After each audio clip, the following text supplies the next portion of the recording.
Hi, Madison and welcome back to my channel. Today I have a brand new weekly reading vlog for you. Will it be weekly? Probably not. Will it probably just be, here's me reading 3 books in a single video? Yeah, probably.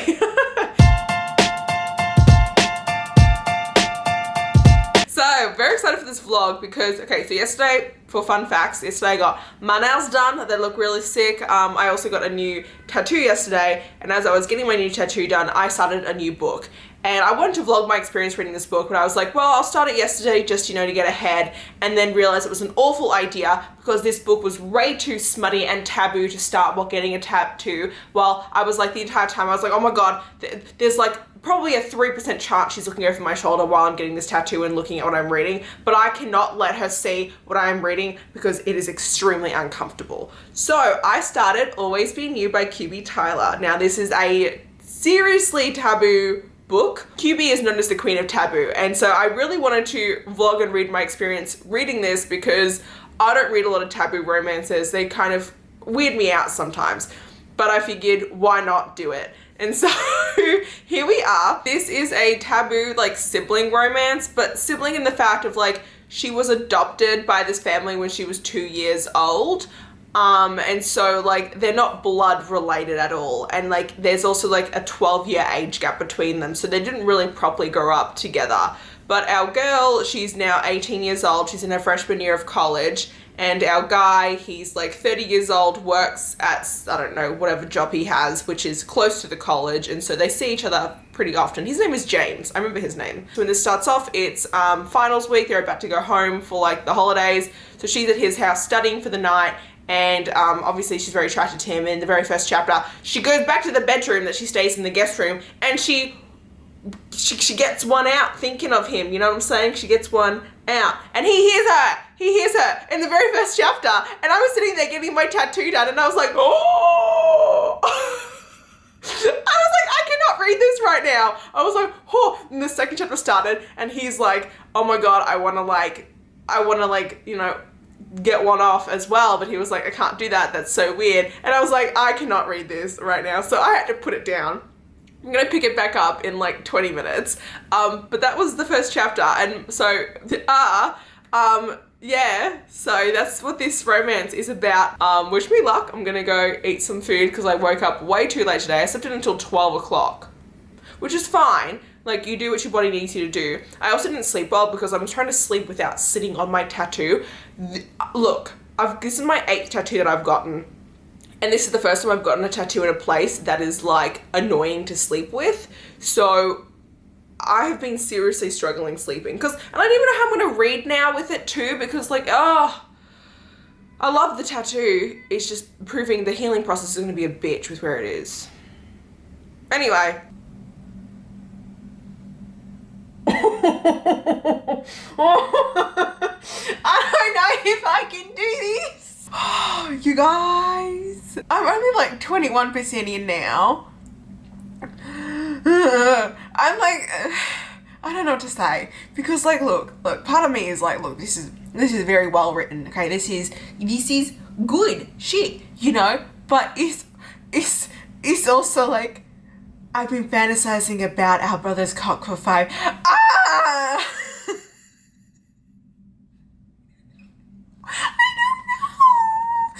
It's so weird. I know that they're not related. I'm fully aware of that. But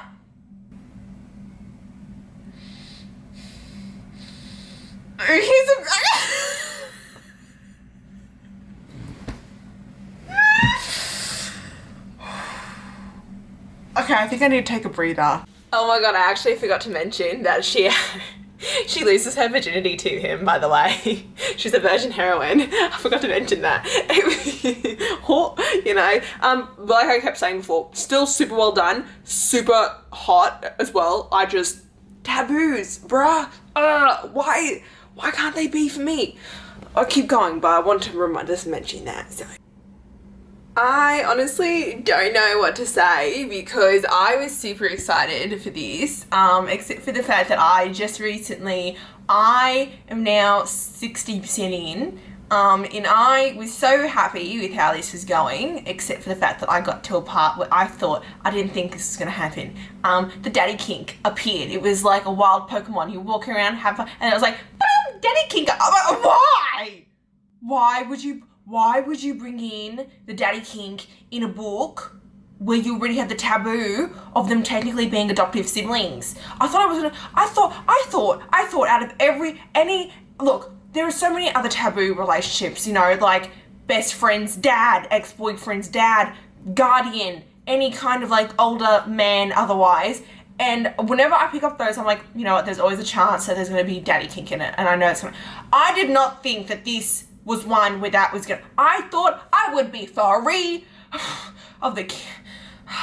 You guys know I don't like the daddy kink. And it's frustrating because, like I just said, is that I was reading this book, I was actually really enjoying it. And, you know, there were obviously some scenes that weren't going great for me, by the way. And I was like, oh, the sibling part of it is getting a little strange here and there. But I was overlooking it, to be quite honest, until the daddy kink came up. Because here's the thing, is that this book is actually really freaking well written. It is so well written, and the smut scenes are actually great smut scenes. So if you can forget the taboo part of like them being like adopted siblings, it is actually a fucking phenomenal book. But they are adoptive siblings, and there are like kind of some moments in here that get a little weird because, you know, at like the 50% mark, they're banging in like their childhood bedrooms, and he goes, I want to put a baby in you one day, and I go, Anyway, gonna keep going and I'll update you guys. So the daddy kink has actually ramped up and continued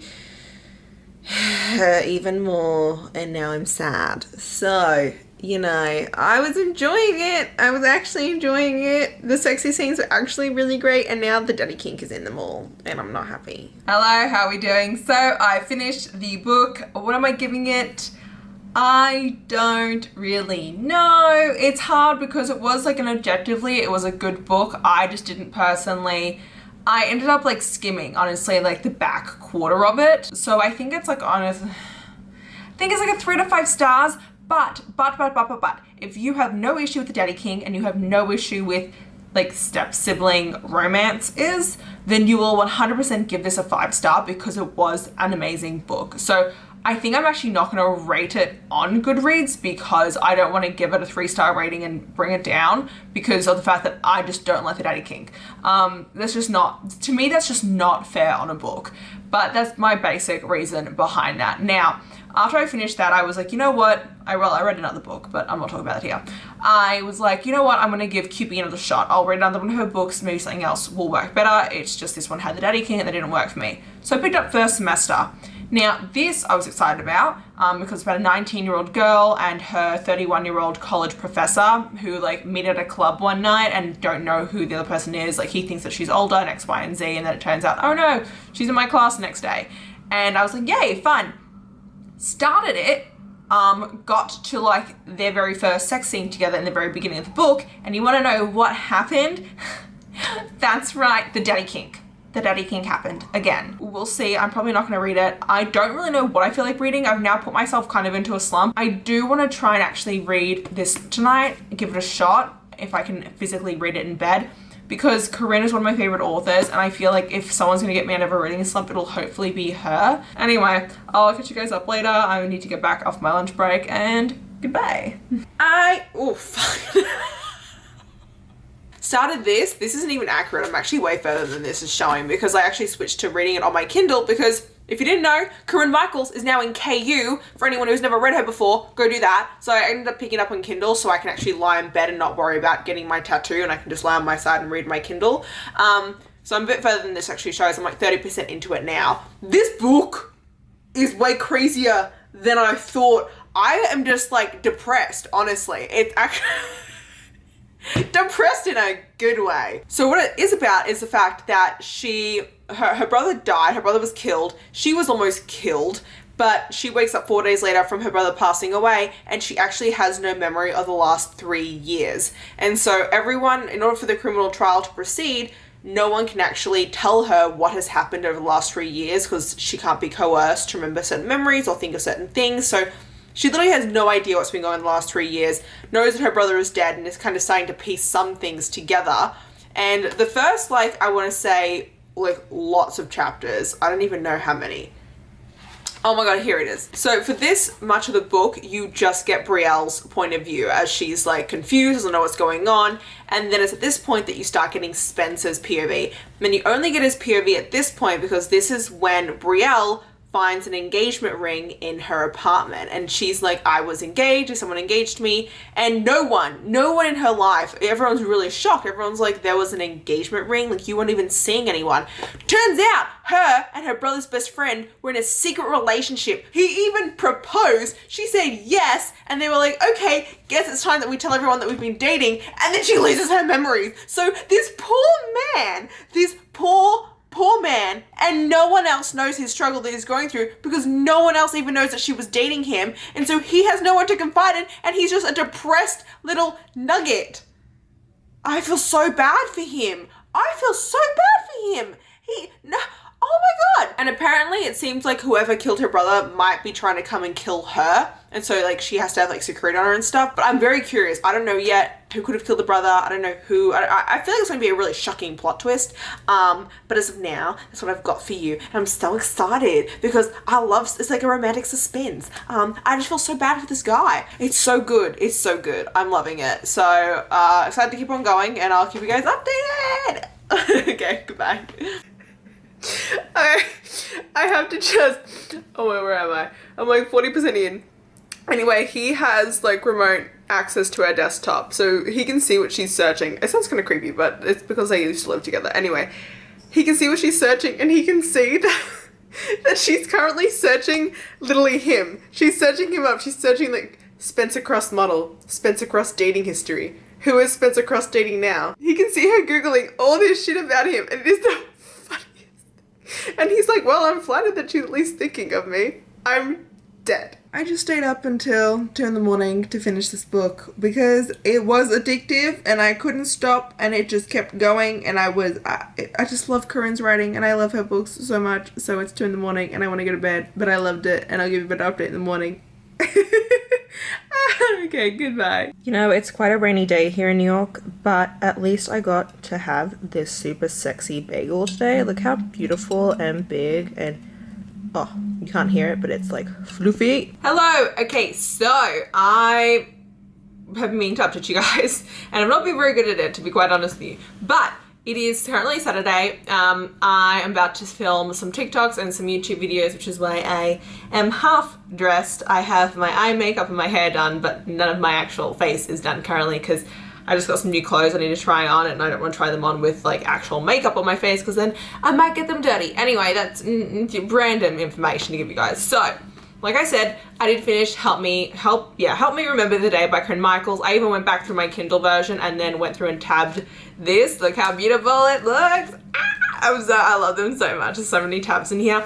This was amazing. I think I'm going to give it like a 4.5 out of 5 stars. The reason for the 4.5 is just because I didn't like 100% love like who the killer was and who was trying to go after her and why her brother, like, I wasn't that in love with who that was. Otherwise, I loved this. It was so angsty, so amazing.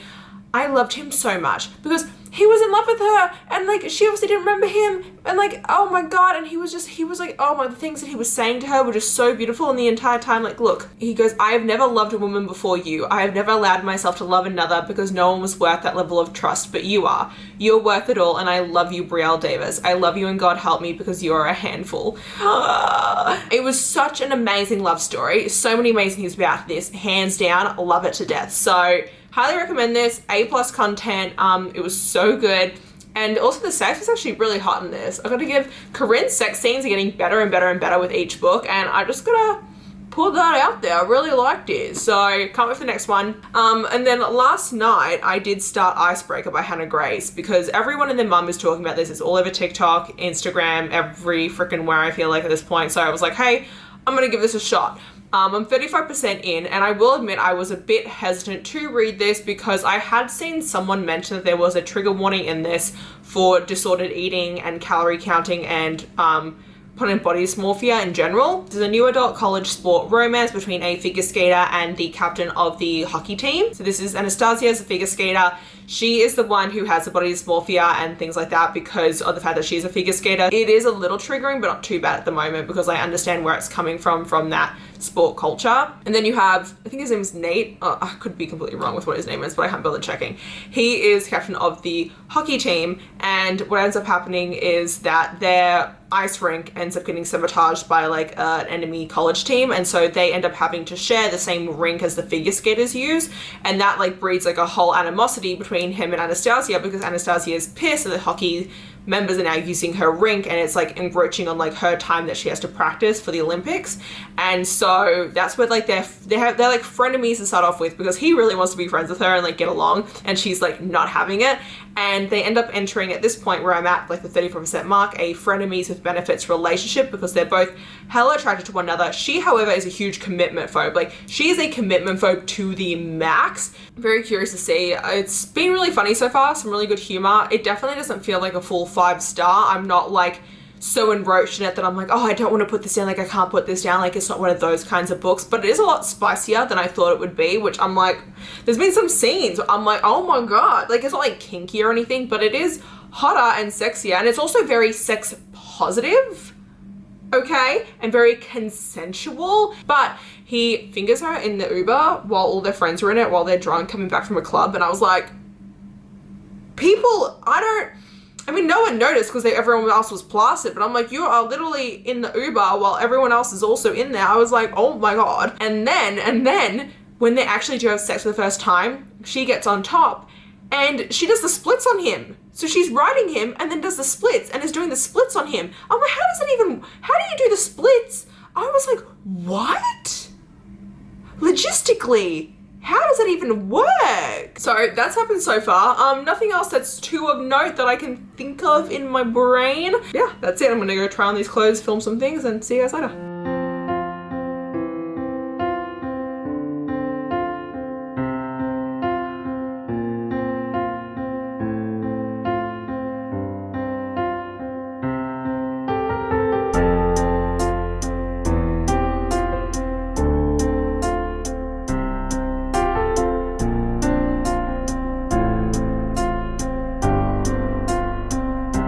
Hello, okay, so I'm literally ending this vlog the night before I'm about to put this vlog out, so you guys are seeing this tomorrow morning, because it's been super hectic since I last updated you guys. I actually went to Comic-Con today for work, which is so exciting. It was so cool! Oh my god! Because I've never been to Comic-Con before, and I went to New York Comic-Con. It was Thursday today, so like it wasn't like a super busy day for Comic-Con compared to like what the other days are going to be like, but it was so cool. So I stopped by Eyes Press, which is a imprint within Yen Press, which is the manga company that does Korean comics.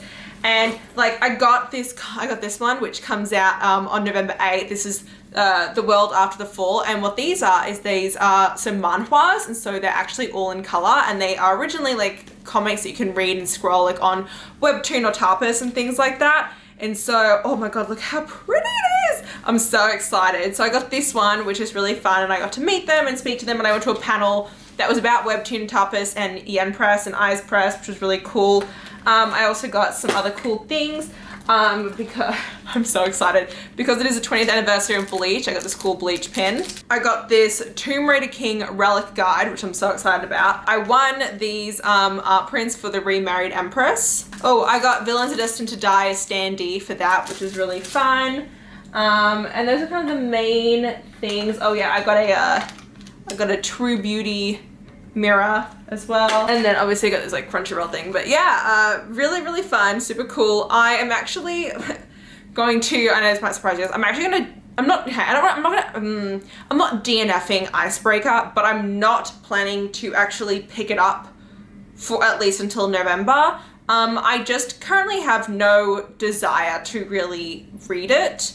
It was like fun, but I'm not like that hooked by it, and I was feeling kind of slumpy while reading it, and I'm not gonna lie, I mean, you can't tell right now because I'm so excited from like being at Comic-Con and how much fun that was, but I've been kind of like not depressed, but I've been like a little under the, like, kind of just like meh these last couple of days and just a little bit sad and like moody and stuff, and I didn't really have a lot of motivation and I wasn't really feeling like reading anything smutty and stuff. So actually last night I picked up A Dowry of Blood and I read it all last night. I read it in one night. This was so amazing. It is also quite melancholy. It has a writing style that's very stream of consciousness prose, like poetry almost, because it is written in letters that the bride of Dracula is writing to Dracula, although he's never named as being Dracula in this because he was basically like a toxic abuser to her, and so she's like, I will never grant you your name, I will never call you by your name in these letters to you because you don't deserve that. And it is absolutely like, this edition is so stunning. Like, it has like this whole quote on the front here, and just this book in general, it's a very beautiful, just like gothic